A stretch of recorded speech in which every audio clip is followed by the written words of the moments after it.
Xiaomi Redmi 9C, HP entry level dari Xiaomi yang dirilis di tahun 2021. Apakah HP ini sekarang masih bisa dipakai buat harian atau bahkan buat bermain game? Yuk mari kita bahas.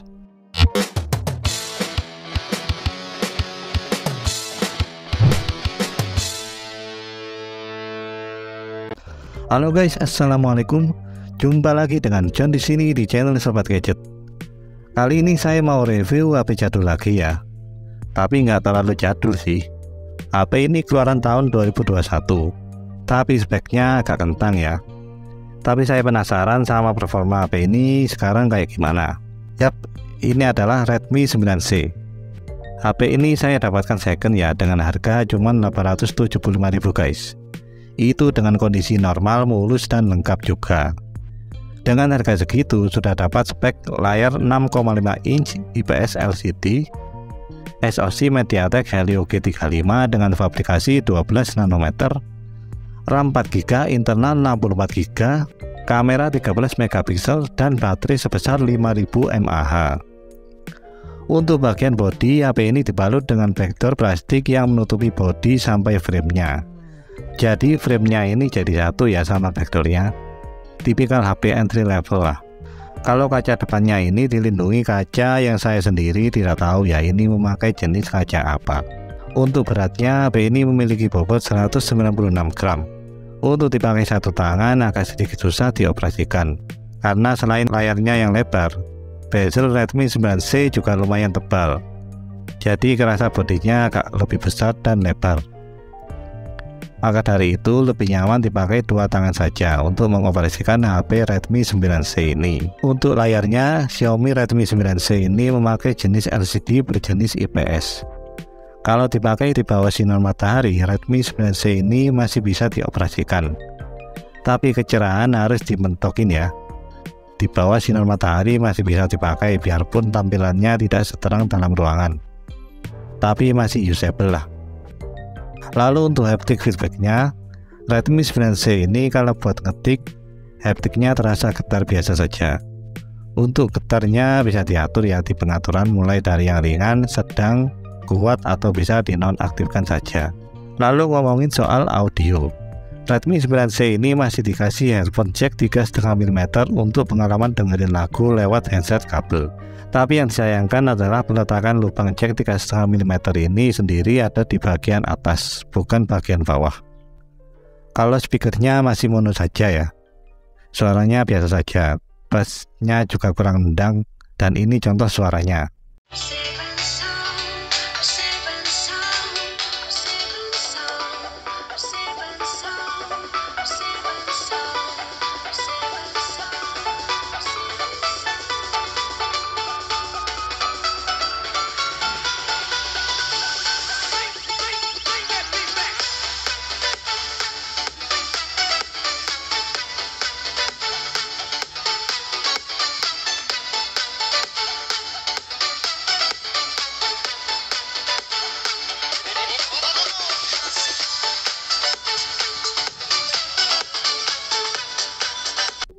Ngomongin soal kamera, HP Redmi 9C ini mempunyai setup 3 kamera belakang. Tapi yang paling berfungsi hanya satu kamera saja, yaitu lensa 13 megapiksel. Untuk hasil fotonya standar aja, detailnya sudah cukup aja. Foto di kondisi outdoor udah lumayan, tapi kalau di indoor agak kesulitan mengatur kontras dan cenderung overexposure kalau objek membelakangi cahaya dari luar. Lalu untuk foto low light-nya perlu diaktifkan terus mode malamnya biar detailnya lebih banyak yang ditangkap. Untuk lebih jelasnya lihat contoh fotonya saja.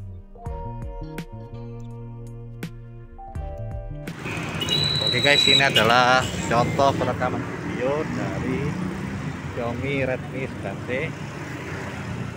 di resolusi 1080 30 fps. Kayak gini kalau buat jalan ya. Ini kalau di preview layarnya ini agak goyang-goyang ya. Ya mungkin karena ini belum ada OIS-nya ya.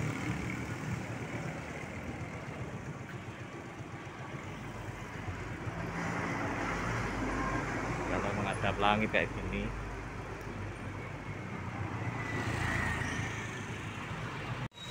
Oke guys, ini adalah tonton perekaman depan dari Redmi 9C di resolusi 1080 30 fps.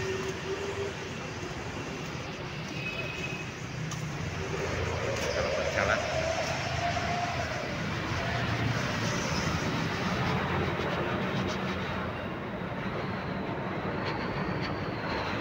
menghadap backlight kayak gini ya, ini lagi agak sedikit mendung tapi masih agak panas ya.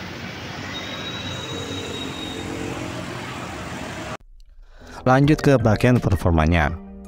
Redmi 9C ditenagai chipset MediaTek Helio G35 yang berfabrikasi 12 nanometer. Biarpun chipset G series, tapi dalam bermain game jangan berharap lebih dengan chipset ini. Karena chipset Helio G35 ini hanya sekedar bisa memainkan. Tapi soal kelancaran dan kenyamanan bermain, Helio G35 bukan jawabannya. Skor benchmark di aplikasi Antutu sebesar hanya 106 ribuan. Dan saking kecil nilainya sampai tertulis nilai ini tidak wajar. Mungkin tulisan itu menunjukkan kalau Redmi 9C ini sudah kurang layak untuk buat aktivitas berat seperti bermain game. Saya tes buat bermain PUBG, setelan grafiknya hanya bisa sampai balance medium. Lalu saya coba mainkan dengan setelan grafik tersebut dan hasilnya gambar yang ditampilkan agak patah-patah. Kalau buat yang biasa bermain dengan settingan FPS tinggi, bakal nggak nyaman memainkan PUBG di HP Redmi 9C ini dan kurang playable. Tapi untuk sekedar buat seru-seruan atau buat menghabiskan waktu senggang sih nggak apa-apa ya. Tapi kalau buat berkompetisi tidak dianjurkan memakai HP ini. Dan untuk sensor giroskop belum ditanamkan di HP ini. Dan kalau dimainkan selama 30 menit, baterai hanya berkurang 5% saja. Cukup irit memang. Untuk suhunya juga adem-adem aja, tidak panas. Lanjut ke UI experience-nya. Redmi 9C ini masih memakai MIUI versi 12 berbasis Android 10. Saya tidak menemukan bug di HP Redmi 9C ini. Buat multitasking juga masih bisa kalau buat buka aplikasi ringan dan untuk sekedar bersosial media. Biarpun kalau pas pindah-pindah aplikasi kadang agak sedikit delay. Lalu security levelnya hanya bisa wideband L3. Jadi kalau buat nonton Netflix hanya bisa maksimal di resolusi 480 saja. Lalu untuk sensor sidik jarinya, di Redmi 9C sensor sidik jari diletakkan di belakang. Untuk kecepatan bacanya terbilang cukup cepat. Lalu karena HP ini adalah HP entry level, jadi untuk NFC belum tersedia ya di HP ini. Begitupun dengan sertifikasi IP rating juga belum ada. Lanjut ke bagian baterainya. HP Redmi 9C ini ditopang sama baterai sebesar 5000 mAh. Untuk pemakaian biasa seperti sosmed dan sesekali bermain game sudah cukuplah untuk dipakai seharian. Lalu untuk kecepatan ngecasnya, Redmi 9C ini belum mendukung fast charging ya. Kecepatan ngecasnya hanya 10 watt. Kalau mengisi daya dari 19% ke 100% membutuhkan waktu sekitar 2 jam 25 menit. Jadi kesimpulannya, HP Redmi 9C ini cocoknya dipakai hanya untuk bersosial media saja seperti Instagram, TikTok, YouTube, WhatsApp, dan lain-lain. Pokoknya aplikasi yang ringan-ringan saja. Kalau untuk bermain game memang masih bisa, tapi game yang ringan-ringan saja. Kalau untuk PUBG sih bisa juga, tapi agak kurang nyaman bermain ya. Kerasa patah-patah dan kurang playable, nggak cocok untuk berkompetisi. Oke guys, sekian dulu review saya tentang Redmi 9C di tahun 2023 ini. Semoga bermanfaat dan jangan lupa tekan tombol like dan subscribe ya. Sampai jumpa di video selanjutnya. Wassalamualaikum warahmatullahi wabarakatuh.